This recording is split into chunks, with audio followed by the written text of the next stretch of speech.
My first mainline train chase was in August of 2000 with the Union Pacific Challenger number 3985. It had hauled a special train to Los Angeles in coordination with the Democratic National Convention and was on its return trip to its home base in Cheyenne, Wyoming.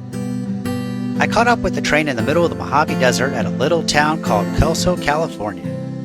In August, it's pretty hot there. At the time, the old Kelso depot was closed up. Since then, it has been refurbished as the main visitor center for the Mojave National Reserve. The 3985 was built in Schenectady, New York by the American Locomotive Works in 1943.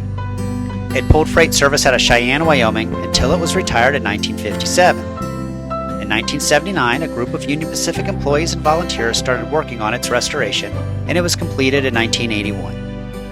In 1990, it was converted from a coal burner to an oil burner so that it could safely tour many of the more arid locations of the Union Pacific system. The Challenger weighs over 1 million pounds and is 122 feet long, with a tractive effort of 97,000 pounds or about 5,000 horsepower. It has a top speed of around 70 miles per hour. It's classified as a 4664. This means that it has 4 pilot wheels in the front to help negotiate curves, 12 driving wheels, and 4 trailing wheels to support the weight of the firebox.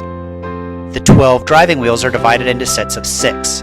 The Challenger is an articulated locomotive, so the 4 leading wheels in the first 6 driving wheels are built on a separate frame that can rotate separate from the boiler.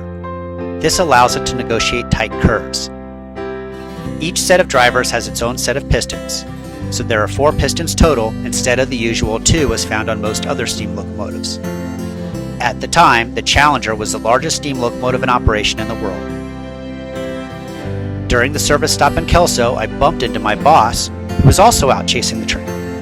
He had worked on the Union Pacific steam crew as a fireman during a previous trip and knew the guys, so he asked them to allow me to go up in the cab. The fireman sits on the left side and controls the fuel flow into the firebox and water into the boiler.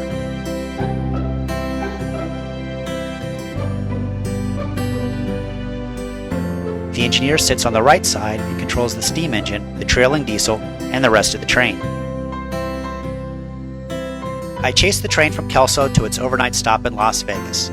It was moving pretty fast and it was hard to get ahead of it for pictures. But I did manage a few.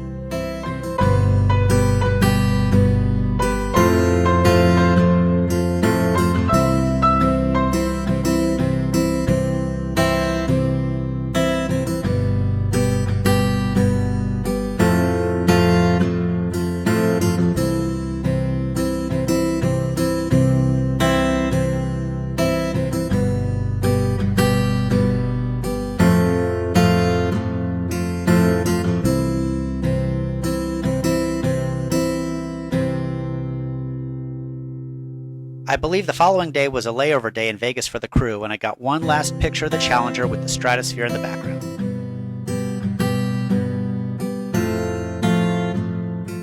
Many of us thought that seeing the Challenger in operation was the closest we would ever get to seeing a big boy, which looks a lot like the Challenger but with 4 extra driving wheels. Little did we know that in 2019, Big Boy 4014 would traverse the same rails under its own power.